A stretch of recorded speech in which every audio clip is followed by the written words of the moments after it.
Posh school, Simon. It was called Rossall. It was called Rossall. Oh, yes. Anyone else been to Rossall? No, they went to school for free. Well, is this your first time back in Chorley? I've been to Chorley before. You've never been to, did you? Hang on, okay. You've never been to Chorley before? School was in Lancashire, like in Fleetwood. Okay. Shall we start again? Didn't you say you went to a posh school round here? Yeah, it was in Lancashire. Well, it's in the county, right. I mean, the thing is, you said Wilmslow. It's not exactly like you said Southampton. Like, Wilmslow isn't that far, I would imagine, from your school either. This isn't really much of a journey back in time, is it? No. It's pretty much in the same county, isn't it? Oh, Cheshire. Cheshire, okay. Well, welcome, Simon. I mean, it was just a fucking coat they got me. Well, it's nice to have you in Chorley for the first. It's your first time in Chorley. Zara coat. It's from Zara. You really are a name dropper, aren't you? Sarah bought it for me. And Sarah bought it for you. That's Sarah, who's wishing Earth would swallow her right now. And what's your relation? How do you know Sarah? How do you know Simon?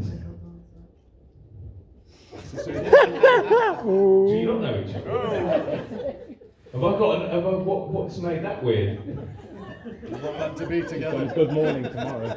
She's what, huh? She's on Good Morning. She's on Good Morning Tomorrow. That's the name drop number 3. What is going on?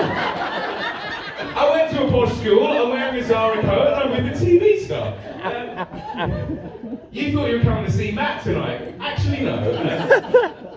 So, what? I mean, I know I should crack on. No. And I can see some of you go and do some jokes. But I can see most of you going, no, stay with the weirdo. They'll be like, we're in for the night, we might as well find out what's going on. So it was Simon, wasn't it? I didn't get that wrong, because you looked at me like you'd forgotten that too. Simon, how do you know Sarah, and why is she on Good Morning something tomorrow? She's my fiancée. She's your fiancée, right. Are you sure about that, Simon? She doesn't look as sure as you. Sarah, let me put it another way, blink if you need my help. How did you meet Simon? Long story. Long story. I fucking thought it might be. I mean, there's been no direct route to anything so far, is there? I mean, so give us this very short version. Very short version. On holiday about 35 years ago. On holiday about 35 years ago, right? And still your fiancée, so not rush into that one then, are you? That is one long holiday romance, guy. Or is this the first time you've seen Sarah since that as well?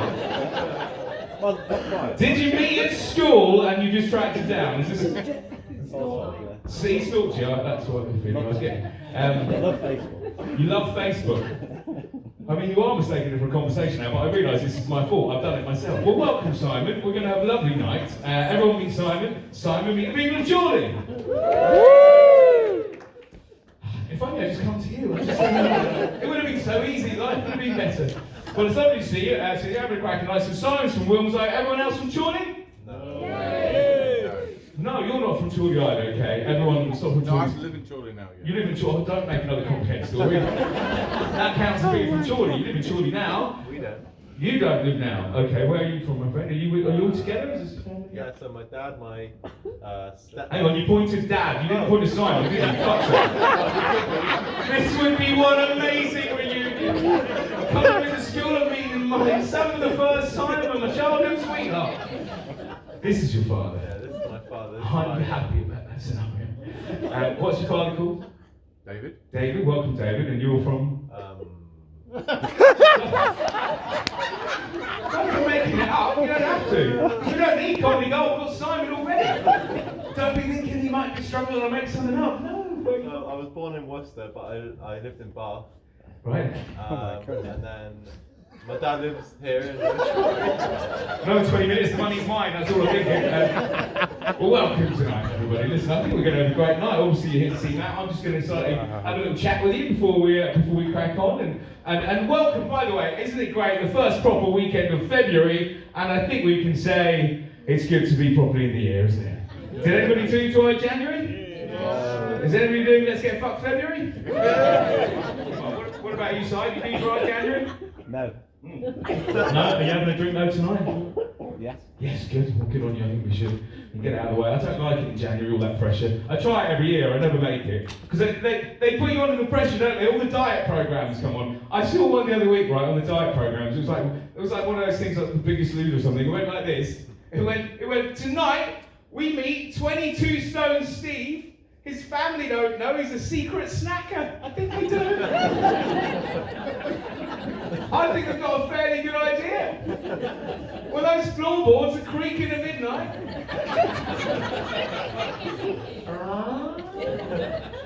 What's that? Do you think Steve's gone for a jog? No, I fucking don't. I do everything else I did. I tried doing the gym at January. I did it last year. It's weird, isn't it, if you've never been to a gym before? Because you go, and everyone else in the gym seems to know each other. It's like another world. We all know what they're doing. It's so confusing to mortals, isn't it? I remember the first time I went into the weights room thing at the gym. This huge big bloke in the weights room looks over and goes, "Oi, mate, can you spot me?" Yeah, you're massive. You'll never hide in here. So it's nice to be in the year properly. It is nice to be in Chorley. I've not been to Chorley before, but I have actually been to Manchester. I've been living a little bit in Manchester. Anyone in from Manchester? Yeah, whereabouts in Manchester you from? From Sale, okay. So I was living for a while in central Manchester. Now I heard, before I moved up to Manchester, right, I heard, if I'm honest, I heard that Manchester had a growing drug problem. Right, now I was there for 3 days. I had no problems getting drugs. So don't put yourself down. I'm joking. I don't take drugs. I don't judge you if you do. I don't know what it's like around Chorley. A bit of a wild Friday night. But I personally, I don't. Do you take drugs, Simon? No. No, you should. You got them. I don't. And I'll tell you why I don't get this out of the way. And I'll tell you why I don't take drugs. If I'm honest, it's an age thing as much as anything. You know, you get to a point, and let me ask my friend down here, how old are you, sir? I'm 21. 21, see? Life ends you, like, you know, you never know, but you get to a point, maybe some of your friends party, I went, "Oh, see, your father is there, he's looking at us." But I personally don't, and I tell you what, you come to a point, you think, "Yeah, I can't do that." And I tell you, there's different ways of knowing if you are too old to take drugs. You're too old to take drugs if, when somebody offers you drugs, you do this. You don't need drugs, you've got Netflix. Go home and binge on that. Actually, I did a weird gig recently, right? Let me tell you this before we crack on. I did a gig a couple of months ago, check this out. I did a gig where in the audience there was only police officers. Can you imagine that? You look out and you know that every single member of the audience is a policeman, or a police lady, or a police officer. And the reason is, it was called the Police Bravery Awards. Right? And the reason they have a comedian with the Police Bravery Awards is because they film it. It goes on Sky. So what they do is they have a comedian first, and then they start doing the TV show, and then they crack on. Right now, it was filmed at a posh hotel in London. It's like on the Park Lane Hotel. And they said, "If you like, bring along a guest." So I did. I brought along a date. Right. So I thought it looked impressive. Right. Posh dude, posh hotel on the telly, I look impressive. But you know, at the beginnings of relationships, there's certain conversations that you haven't had. Right. I'd only been out with this girl maybe twice. So I do my thing. I finish it off, and I said, "Ladies and gentlemen, join the Police Bravery Awards." And I sit down to this posh dinner, and I say to my partner there, she's like, "Oh, thanks for inviting me." I went, "Oh, it's fine." She said, "It's nice to be here." I went, "Oh, thanks very much." She said, "I know we've not really spoken about this. I don't know if you're up for a bit of a big night, but I brought along a little bit of cocaine." Do you know where we are? I went, "That's mental."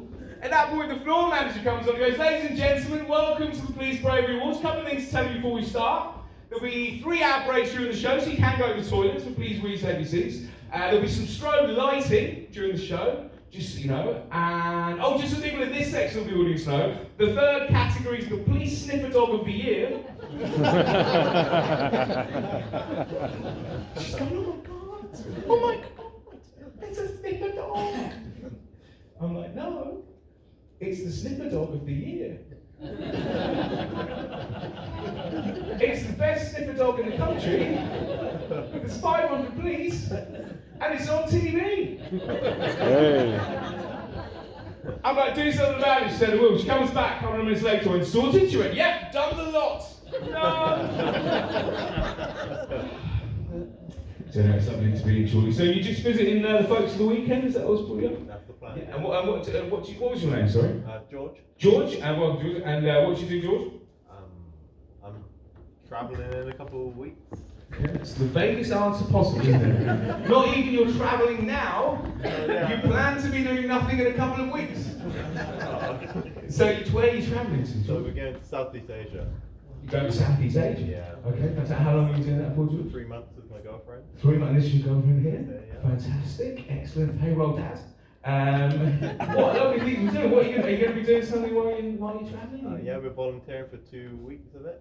Volunteering? Yeah. 2 weeks out of 3 months. 2 weeks out of 3 months. Good judging. Oh, that's excellent. How long have you been together? 3 years now. 3 years. Okay, so that's quite a long time. For that point in life, and so 35 years, right? 3 years. 10 months. No, 10 months. 10 months and 35 years. Sarah seems to. You have a gap. Oh, you had a gap. Now that is a gap year. So when you said together 35 years, you meant 34 years and 2 months since the 10 months began. Is that what you meant? We meant, yeah. Have you been married before, Simon? Both of us have, yeah. Both of you, Yeah, in right. between, yeah. In between, right? Oh, that's fantastic. Well, that's good. That's what George is worried over there. Is this the future? I'm at that point where you start to think. A lot of my friends get married and stuff. Now, I'll tell you what will happen at 21. And you won't be thinking about this, but as life goes on, it changes, doesn't it? It changes how you deal with friends, because you still see your friends when you get married, don't you? You'll still see your friends. Like when you get to maybe start to get to 28, 29, 30, things will change. Your friends will start getting married. You'll see them, but the process is different. So, for instance, here's an example. I used to see my mate Mark. Right, my mate Mark was one of my best mates. I used to find out Mark was single. I go, "Hello, Mark. Do you fancy a pint?" He's like, "Yeah, great. I'll have a pint." Mark's married now. Now I find out Mark, "Oh no, Mark, do you fancy a pint?" He goes, "Oh great, I'll get the appropriate paperwork." I'll see you in 28 days. My brother's called Mark. Your brother's called Mark. It's not a very uncommon name, I'll be honest, Simon. I'll tell you why I broke up my last girlfriend. This is true, right? We broke up because I realised, if I'm honest, one of my problems is I got too picky. Right, you've got to get through. Let me ask. There's a lovely couple here. What's your name, sir? Graham. Graham. And are you married? 49 years this year. 49 years. 49 years this year. Look at that, Graham. And what's your lovely wife called? Shirley. Shirley. Welcome, Shirley. That's amazing. So 50 next year. That's incredible. Now, my point is, you see, I think with my generation, I think we give up too easy. 49 years. There's bound to have been a few bumps in the road. You know, you can't just give up at anything, can you? I look back at some of my girlfriends and think, I just gave up too easily. You can't, you've got to keep working through. I mean, Shirley, I'm guessing, there's a couple of little things every now and then that annoys you, aren't there, Shirley? Shirley? Will I be right? Yeah. Well, I won't ask what they are, but you know they are, and I look back and I think, I went out with some lovely girls, and I once broke up with a girl because of the way she walked. She didn't have a weird walk, but you know what, just something annoys you. And she just had a really loud walk. She was like a stomper. Everywhere I went, she was like this, like, boom, boom, boom. And she was like going out with a transformer. She'd be like, boom, boom. I'd be lying in bed at night, I can hear her coming up the stairs. Boom, boom, boom. Like, oh God, here she comes, Optimus Prime. I'm not like that now, I'm not, because I've realised you can't be. You know, you've got to accept that everyone's got their little things. I've only got one rule, which I'll tell you what my one rule is. I'm just trying to find a girl now. I'm trying to find a girl I can go on a holiday with, and she doesn't want to bring her own hairdryer. Now that's my one thing. I always have the same argument. Every time I go on a holiday with a girl, like I always have the same thing. I open up the suitcase and like, why are you bringing a hairdryer? Well, there might not be a hairdryer. We're going to a hotel. There's always a hairdryer. No woman will accept this risk. No woman would accept. I have the same argument every time. I'm like, there'll be a hairdryer. There might not be a hairdryer. There will. I had one girl said this. She went, well, it might be the wrong kind of heat. What? But it can't be the wrong kind of heat. She went, well, it might be the wrong kind of heat. I said, it can't be the wrong kind of... What's brilliant, by the way, is every woman in here is now looking at me as if to go... What's even better for me is every bloke sitting next to us when we're looking at me as if to go, I'll leave it, mate. You're saying it, I'll get it later. The last time I was with the girl, the only reason we split up really was because it was a travelling thing, was she moved to LA. But she moved to LA, and by the way, this is a 100% true story. She moved to LA, she met a bloke, she got engaged after 5 weeks. 5 weeks! I still had milk in the fridge she bought. And then I did a bit of travelling. I moved to Australia a couple of years ago. I don't know if any Aussies in, anyone been? Any Aussies in? You heard of Australia? Past Wilmslow. South. South past Wilmslow, yeah. Depends if you take the long route. It's a lovely country. I went out there for a little while. I always liked.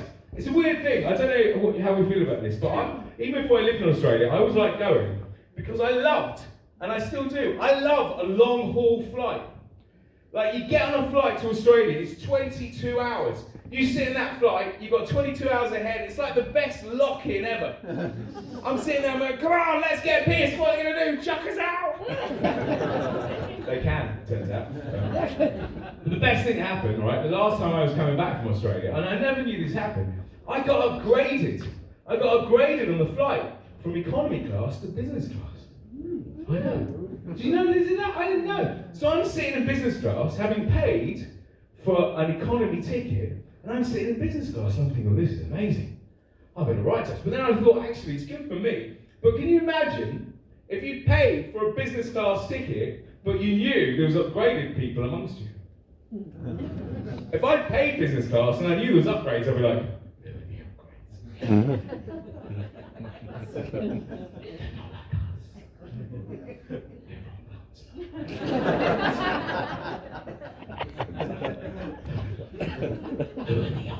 us. And we're not hard to spot because we're the people that spend the first 3 hours of the flight going, look, I can hardly touch the seat in front of that. Oh my God, I'm horizontal. Even in business class, don't get me wrong, you still get aching muscles, these ones. I'm a bit worried though, right, because I'm going back to Australia in November. Now I've tasted business class, it's going to be so hard back in economy. You've got to make the most out of every life. I'll be like this, I'll be back in economy, I'm like, it's alright, economy's okay. I've done it before. Economy's fine. I mean, I'm only here for a day. I'll just recline my seat. There we go. Oh yeah. For a day. Do you know what's weird? Your seat seems to go back about half an inch. But when that seat in front of you starts coming back, what the bloody hell's this guy doing? And then they've got the cheeks to come up to the end of the flight. Excuse me, sir. We're about to land. Can you put the seat up, right?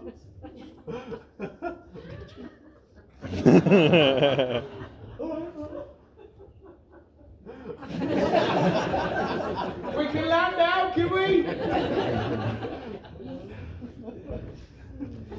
You're a lovely crowd. You're going to have a cracking night with me.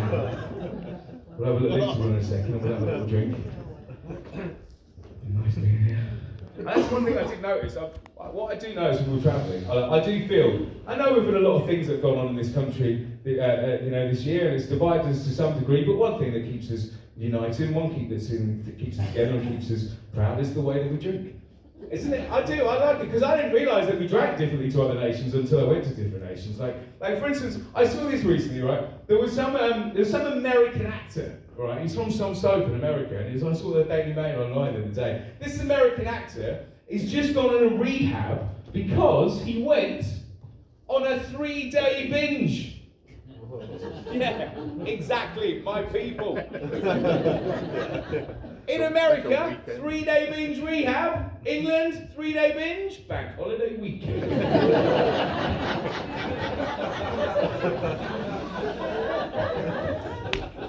So what we will do, I will send you off to the bar for about 10 minutes. Matt, the reason you're going to be here, is going to come on. You're going to have a lovely show. You'll enjoy his amazing show that he's been doing around the country. You're going to be smashing it. Ladies and gentlemen, I can honestly say, when I started out in comedy a few years ago now, a Friday night in Chorley, I mean, it was just a dream then, but... Thank you, enjoy Matt.